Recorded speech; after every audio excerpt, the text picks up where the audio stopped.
Today we're talking about the most badass Mustang you've probably never heard about.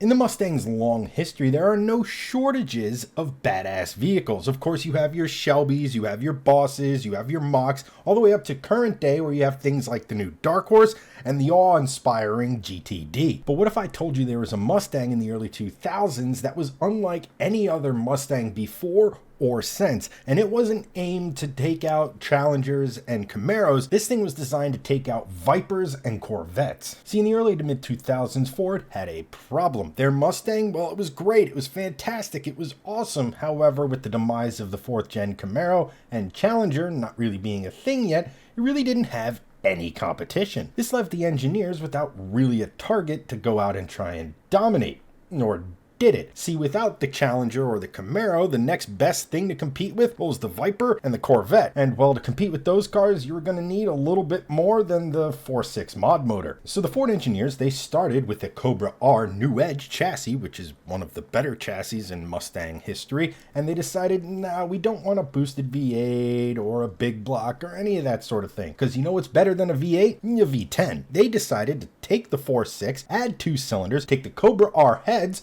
well, make them longer, and what they ended up with was a 5.8 liter V10. And the end result, well, it was 60 pounds lighter than the iron block Cobra R engine. It made 426 horsepower and 400 pound-feet of torque, and was good enough for an 11-second quarter mile. Now that 11-second quarter mile, it put it right in the league of the current Viper and Corvette. The only problem was it was kind of expensive, and ultimately Ford decided, even though they had a working prototype, not to put it into production.